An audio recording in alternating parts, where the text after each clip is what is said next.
Was it all an op? There's this blockbuster piece in Israel's Ynet this week. It's written by Nahum Barnea and Ronan Bergman. They say that Israel's spy services began planning to topple Iran's regime 4 years ago.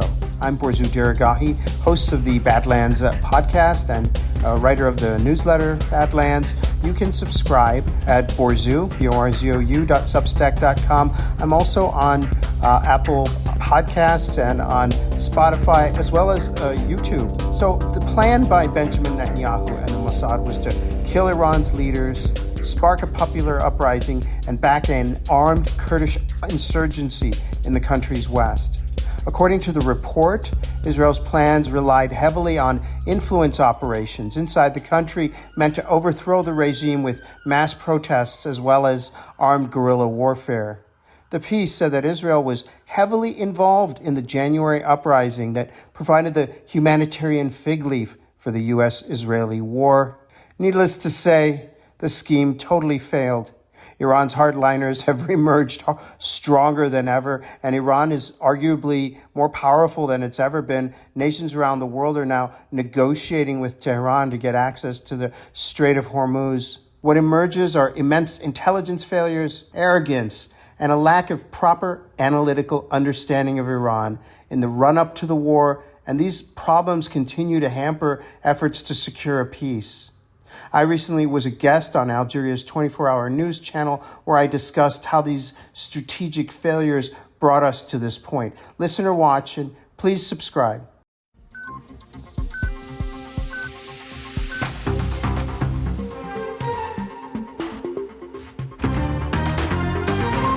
With us is Mr. Borzu Deragahi. He's a Middle East analyst and the founder of the widely read Substack Badlands. He has spent his career covering the region's power dynamics from the ground up. Hello there, Mr. Borzu Deragahi, and thank you for agreeing to be with us. It's my pleasure. Thank you so much. Borzu Deragahi, the Foreign Policy Research Institute and the Small Walls Journal have both actually published critical analysis concluding that this war was premised actually, or was started on dangerously optimistic assumptions about Iranian fragility. John Mearsheimer actually has gone further, declaring that Iran has emerged as the clear victor. So, given this growing consensus, Mr. Deragahi, was the American and Israeli pre-war assumption that bombing alone could collapse the regime not just a tactical miscalculation, but a catastrophic and deliberate intelligence failure designed to sell a war sold on behalf of a foreign power? How do you see it?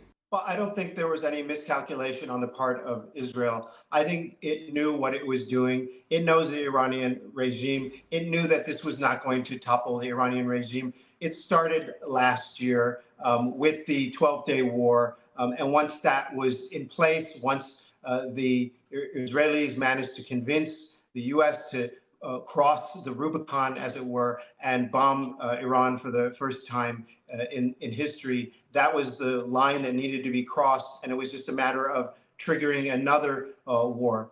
I will say that intelligence assessments were correct. I think that, people in the CIA and the Defense Intelligence Agency and the U.S. State Department, as well as Israeli intelligence, they know full well what Iran is. They know a lot about how the system operates, but they weren't listened to. They were completely ignored. There was a complete short-circuiting of the interagency decision-making process in the U.S., the checks and balances that go into foreign policy making. This was completely ignored. Donald Trump went with his gut. He went with what Benjamin Netanyahu told him about how easy it would be. I think Netanyahu didn't think that it would be so easy. I think that Mossad knows Iran as well. And if you listen to the smart Israeli analysts on social media, they have a very good understanding of Iran. Donald Trump was seduced and duped into triggering this war, and now he's in a trap. And the ultimate kind of end of that trap may very likely be a ground invasion of some sort, may very likely be an even greater catastrophe, because Donald Trump is not a person of any humility. He lacks any kind of understanding. He's a narcissist. completely temperamentally unsuited to lead a country, maybe even lead a company. I mean, he was a con artist more than a businessman, if you look at his career. And so I think that this is basically in a situation where, as your previous guest rightly pointed out, there are not a lot of good choices for Trump. And it appears that escalation is the direction that we're heading. The Iranians are ready for that. The problem is escalation may destroy Iran, but it's not going to open the Strait of Hormuz, and it's not going to get that nuclear material out of Iran. Is any mainstream Western media actually questioning this symmetry? I think it's starting to. You hear, for example, through Canada's premier at the Davos summit this year, he touched on some of those ideas. But look, I mean, I think a broader issue is that democracy itself, sadly, is getting a bad name because of the West's current tolerance for and indulgence in genocidal imperialism. I don't know how else to phrase it, but it's the violence that's the problem. And what is happening is that the people of the global South, people across the world, are turning more towards countries like Russia and China and other autocracies and autocratic models as as something to aspire to, and discrediting and basically rejecting democracy, because the West has given democracy a bad name in a way because of its violence, especially in the Middle East and the Arab world. And this is becoming a real way that the world is being shaped right now.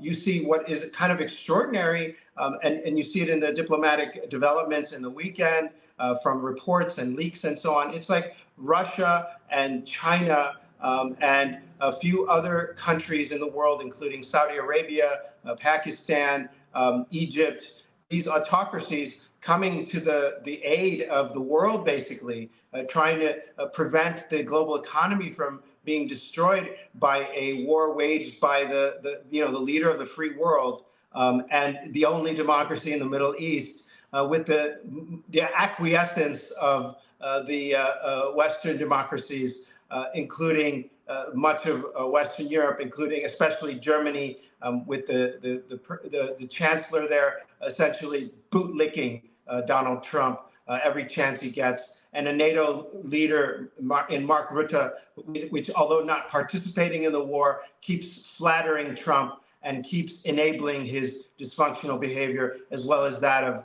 official Washington. As an endgame scenario, Mr. Borzo Doraghi, the small wars journal's deeply pessimistic assessment is that this conflict presents no favorable exit, and that in either scenario the United States loses.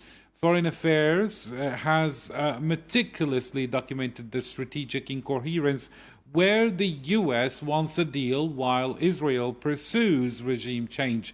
Now, 80 or let's say 59 days in this war with no clear mission accomplished. Can you outline the most likely endgame scenario? I mean, that's really hard. That's a really hard thing to outline at this point. I think that there will probably be, unfortunately, another military and kinetic escalation at some point. There's just too much tension built up and too much intransigence on the part of both the Iranians and the Americans. There is I would put it at like 60% chance that the war would spark again, because once that Rubicon was crossed, once the U.S. began attacking Iran, that was one big threshold. And then once Iran figured out that, wow, we don't really need a nuclear weapon to scare our enemies, we can just close the Strait of Hormuz and basically take the entire global economy hostage. That was a new thing. And that is really the great defeat for the United States. That the fact that this hypothesis that Iran could close the Strait of Hormuz proved to be a brilliant one, that it could, in fact, and it could, in a sense, bring the United States to its knees. Now, the next question is, does Iran have the capacity to inflict the harm that it says it will inflict once the U.S. launches those attacks? And I think the assessments that I've seen and the information that I've seen and the reporting that I've done as a journalist shows that, in fact, it does. At least Iran is at least able to hold out until September if there is some kind of resumption of kinetic action. And even if there is, and this is the really hard part to swallow, even if the U.S. bombs Iran back into the Stone Age, as it has threatened to do, there's no guarantee that that will actually accomplish any of America's goals, including the opening of the Strait of Hormuz or the recovery of that nuclear material that is buried beneath a mountain somewhere in central Iran. Thank you. Thank you so much. Thank you for listening in to my podcast, Badlands. Horzu.substack.com is where you can find me. Please subscribe. Hit the like button if you're watching on YouTube. Thank you so much.